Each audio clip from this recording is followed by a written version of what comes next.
Buenas tardes, bueno, pues continuamos con la clase sobre Constitución Política. Como les había dicho, ahora veremos lo que es la parte dogmática de la Constitución, que va del artículo 1 al artículo 29 constitucional. Retomando lo que habíamos dicho la clase pasada, estos 29 artículos contemplan lo que son los derechos fundamentales reconocidos por el Estado mexicano. Empezamos con el artículo 1, que es básico, es fundamental, ya que de él se desprende todo el sistema de protección a los derechos humanos y señala reglas generales sobre su regulación. Este artículo 1 reconoce en términos generales, primero, que los derechos contenidos en la Constitución y en los tratados internacionales de los cuales México es parte, se le reconocen a todas las personas que se encuentren en territorio de los Estados Unidos mexicanos. Señala también todo un rubro de obligaciones de las autoridades y de deberes del Estado por lo que hace al tema de los derechos humanos, y señala de manera precisa la prohibición de la esclavitud, así como la prohibición de la discriminación por cualquier motivo, sea raza, religión, etnia o por cualquier otra cuestión. De ahí se desprende, a partir del artículo 3, fundamentalmente, el resto de los derechos fundamentales, digamos del 3 al 28, que los podemos catalogar en los siguientes rubros: derechos de libertad, derechos económicos, sociales y culturales, derechos de seguridad jurídica. No obstante, también en la doctrina se ha hablado de otros derechos, como son los derechos de solidaridad y los derechos a las nuevas tecnologías. Estos, una vez que les explique esto, se los explicaré, se los menciono. En primera instancia tenemos los derechos de libertad. ¿Qué contemplan los derechos de libertad? Bueno, la prohibición de la esclavitud, que está contenida en el artículo 1 y en el artículo 5. En cuanto a la prohibición de la esclavitud, el artículo 1 constitucional establece que está prohibida la esclavitud en el territorio mexicano y que cualquier persona que ingrese bajo esa condición a México, en ese momento adquirirá su libertad. Y el artículo 5 hace referencia a la prohibición de aquellos trabajos que eventualmente pudieran asimilarse o equipararse a la esclavitud por las condiciones en las que esto se presta.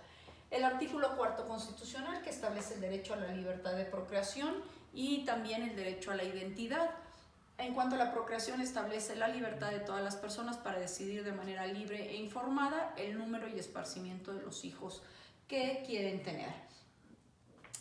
Posteriormente tenemos los derechos de libertad de tránsito en el artículo 11 constitucional, que establece que cualquier persona podrá circular libremente por territorio nacional, cumpliendo con los requisitos que establecen las disposiciones en materia migratoria y también en materia sanitaria. Por ejemplo, como lo vamos a ver cuando hablemos del artículo 29 constitucional sobre suspensión de garantías, eventualmente este puede ser un derecho que puede ser limitado bajo ciertas circunstancias, como podría darse el caso en este momento por una cuestión de salubridad general que ponga en riesgo grave a la población. Se podría eventualmente limitar este derecho a la libertad de tránsito, como pues lo estamos viendo actualmente en algunos países de Europa.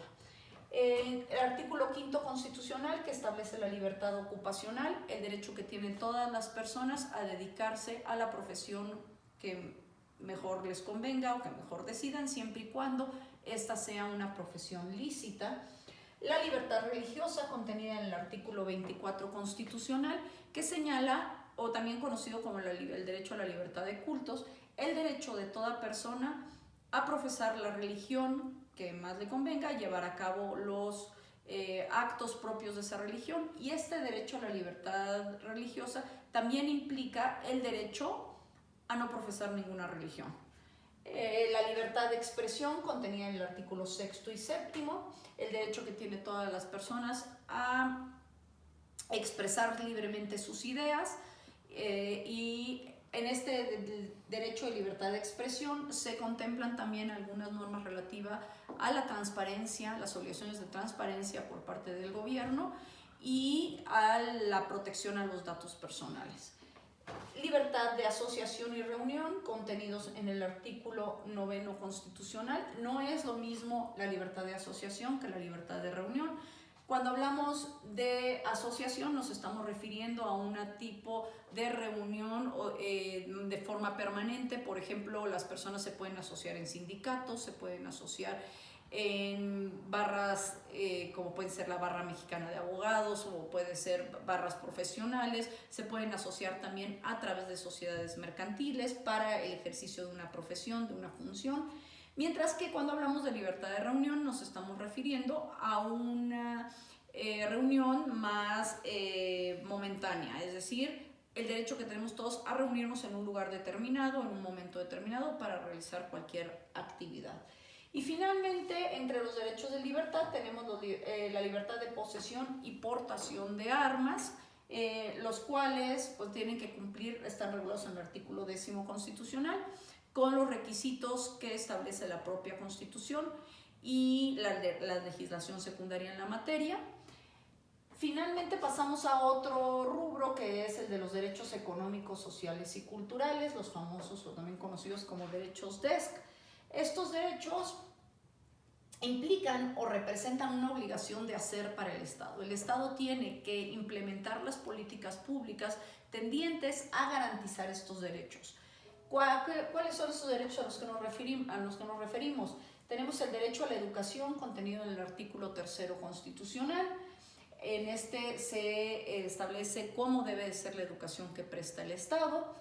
El derecho al trabajo, que está contenido en el artículo 5 constitucional en cuanto a la libertad ocupacional, y en el 123, que nos señala todos los derechos y obligaciones que se tienen en una relación laboral, tanto de los patrones como de los trabajadores. Esto fue uno de los grandes logros de la Revolución Mexicana.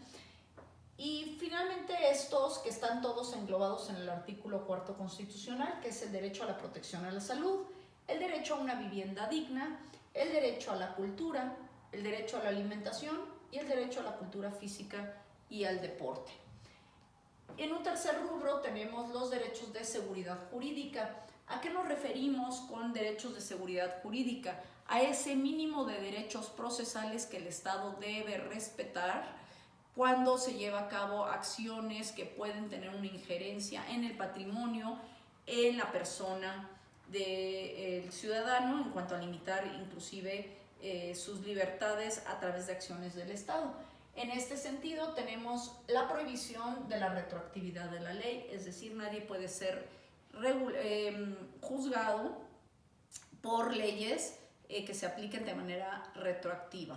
El derecho de audiencia, contenido en el artículo 14 constitucional, el principio de legalidad, el cual es fundamental y establece que todo acto de autoridad debe de estar debidamente fundado y motivado en ley, contenido en el artículo 16 constitucional. En el artículo 17 se establece la regulación sobre la administración de justicia y señala que la administración de justicia en el país se deberá dar de manera pronta y expedita. En el artículo 18, 19, 20 y 21 se hablan de todas las garantías que se tienen en los procesos penales, los lineamientos que se tienen que llevar a cabo en procesos penales, establece los supuestos en los cuales se pueden dar la prisión preventiva. Vaya, son todas las garantías del proceso penal. Y finalmente el artículo 22 constitucional, que establece las penas que se encuentran prohibidas en el país. ¿Qué tipo de penas se encuentran prohibidas? Por ejemplo, la pena de muerte, que desde hace ya varios años se abrogó de nuestra Constitución. La mutilación, la infamia, la marca, los azotes, multas excesivas, confiscación de bienes, están establecidas como penas prohibidas en nuestra Constitución.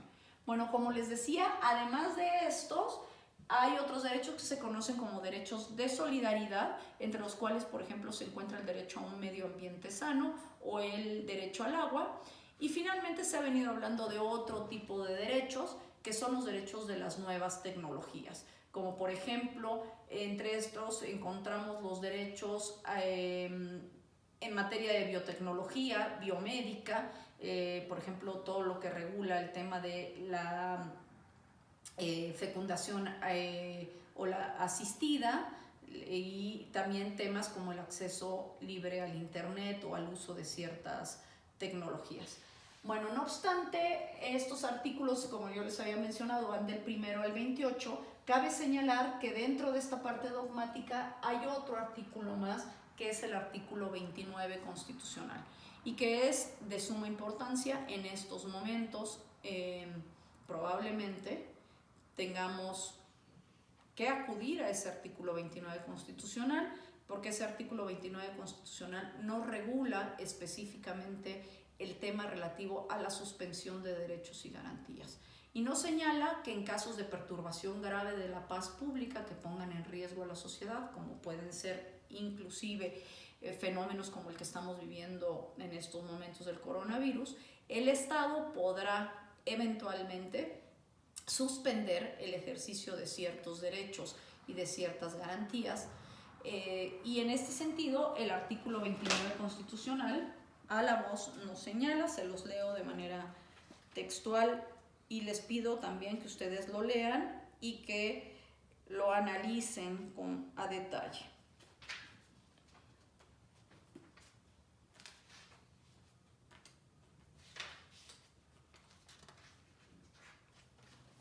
Artículo 29. En los casos de invasión, perturbación grave de la paz pública o de cualquier otro que ponga a la sociedad en grave peligro o conflicto, solamente el presidente de los Estados Unidos mexicanos, con la aprobación del Congreso de la Unión o de la Comisión Permanente, cuando aquel no estuviera reunido, podrá restringir o suspender en todo el país o en lugar determinado el ejercicio de los derechos y las garantías que fuesen obstáculo para hacer frente rápida y fácilmente a la situación, pero deberá hacerlo por un tiempo limitado, por medio de prevenciones generales y sin que la restricción o suspensión se contraiga a determinada persona. Si la restricción o suspensión tuviese lugar hallándose el Congreso reunido, éste concederá las autorizaciones que estime necesarias para que el Ejecutivo haga frente a la situación, pero si se verificase en tiempo de receso, se convocará de inmediato al Congreso para que las acuerde. En los decretos que se expida no podrá restringirse ni suspenderse el ejercicio de los siguientes derechos. Esto es muy importante. Aquí la Constitución nos está diciendo en qué casos, bueno, más bien, qué derechos no pueden bajo ninguna circunstancia suspenderse. Los derechos a la no discriminación, el reconocimiento de la personalidad jurídica, a la vida, a la integridad personal, a la protección a la familia, al nombre, a la nacionalidad, los derechos de la niñez, los derechos políticos, las libertades de pensamiento, conciencia y de profesar creencia religiosa alguna, el principio de legalidad y retroactividad, la prohibición de la pena de muerte, la prohibición de la esclavitud y la servidumbre, la prohibición de la desaparición forzada y la tortura, ni las garantías judiciales indispensables para la protección de tales derechos. La restricción o suspensión del ejercicio de los derechos y garantías debe estar fundada y motivada en los términos establecidos por esta Constitución y ser proporcional al peligro que se hace frente, observando en todo momento los principios de legalidad, racionalidad, proclamación, publicidad y no discriminación. Cuando se ponga fin a la restricción o suspensión del ejercicio de los derechos y garantías, bien sea por cumplirse el plazo o porque así lo decrete el Congreso, todas las medidas legales y administrativas adoptadas durante su vigencia quedarán sin efecto de forma inmediata. El Ejecutivo no podrá hacer observaciones al decreto mediante el cual el Congreso revoque la restricción o suspensión.